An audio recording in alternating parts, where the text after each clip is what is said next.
என்னுடைய வாழ்க்கை துணை இருக்கின்றார் என்று அவர் சொல்கிறார். இப்போ ஆதாமுடைய வாழ்க்கை துணை யார்? யார்?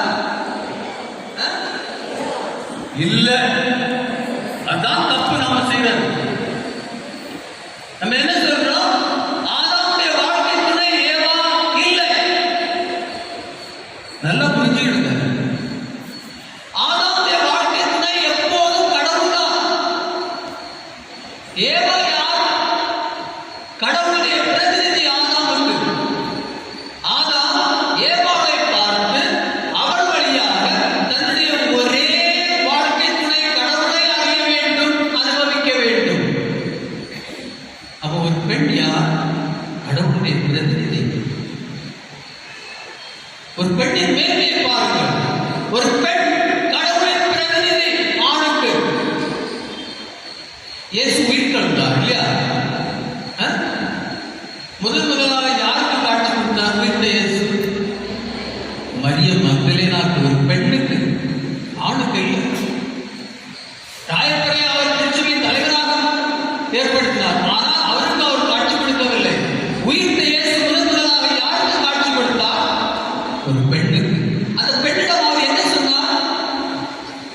போய் என் சகோதரர்களுக்கு இதை சொல், இந்த செய்தியை சொல். அவர்கள் மூடர்களாக இருக்கின்றார்கள், நான் உயிர்த்து விட்டேன் என்பதை நம்பாமல் இருக்கின்றார்கள். நீ போய் அவர்களுக்கு சொல். ஒரு பெண் யார்? இறைவனின் சித்தத்தை, இறைவனின் வழியை, இறைவனின் செயல்களை ஆணுக்கு எடுத்து கூறுபவர். அது மட்டுமல்ல, உயிர்த்த இயேசுவின் முதல் வார்த்தை யார்? உமான். உயிர்த்த இயேசுவின் முதல் வார்த்தை உமான். தமிழ்ல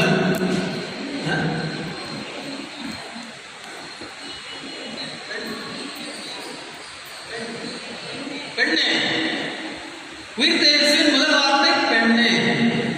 அப்போ மரியம் மக்தலேனா அவர் யாராவது ஒரு கோட்டை காட்டு வச்சுட்டு இயேசுவை நான் காண முடியவில்லை. இரண்டாவது வார்த்தை என்ன? ஏன் அழுகிறாய்? முதல் வார்த்தை என்ன?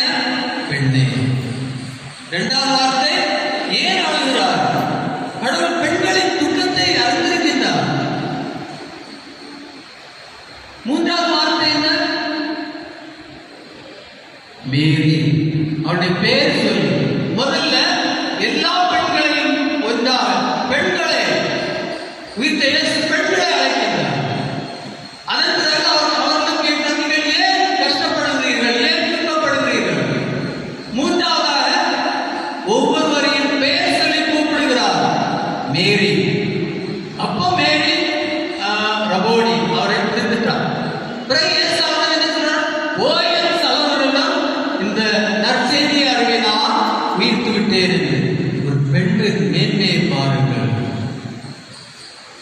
எனவே ஏவாள் ஆதாமுக்கு இறைவனின் பிரதிநிதியாக இருக்கின்றார். அன்பார்ந்த சகோதர சகோதரிகளே, திருமணம் என்பது என்ன?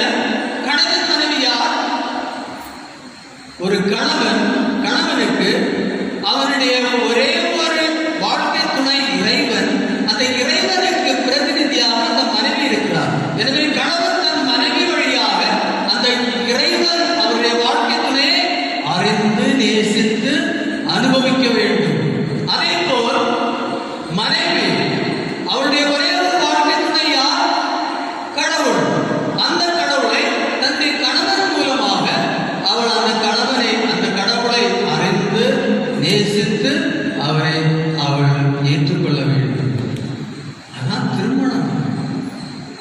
அதனால்தான் நாம் சொல்வது, இனி இவர்கள் இருவர் அல்ல, ஒரே உடல். அவருடைய விழாவில் இருந்து எடுக்கப்பட்டவர். எனவே இந்த உண்மைகளை நாம் அறிய வேண்டும். எனவே பெண்களை அடிமையாக வைப்பது, பெண்களை இரண்டாம் தரமாக பார்ப்பது, பெண்களை இழிவுபடுத்துவது, அவர்களை பொருளாக கருதுவது இறைவனுக்கு துரோகம் செய்வது, இறைவனின் சாயலை வெறுப்பது. எனவே இந்த இதை நாம் உணர வேண்டும். இன்று பெண்களுக்கு நாம் கொண்டாடுகிறோம். அன்னை மரியாள் இறைவனின் தாயாக மாறுகிறார்.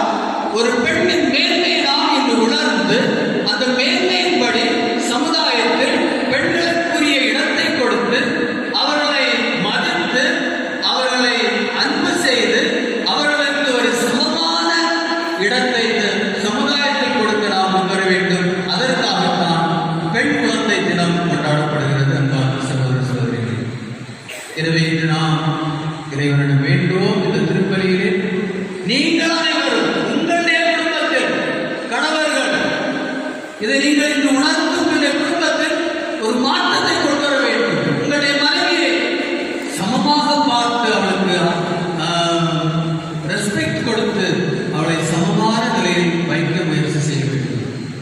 உங்கள் பிள்ளைகள் ஆண் குழந்தைகள் பெண் குழந்தைகள் இருந்தால் இருவரையும் சமமாக நீங்கள் பார்க்க வேண்டும். அப்போதுதான் நீங்கள் இறைவன் சித்தப்படி இந்த குடும்பத்தை நடத்துபவர்களாக மாறுவீர்கள். எனவே அன்பார்ந்த சகோதரர்கள் இறைவனுக்கு நன்றி செலுத்துவோம். அன்னையின் பிறந்த விழா, அந்த பிறந்த விழா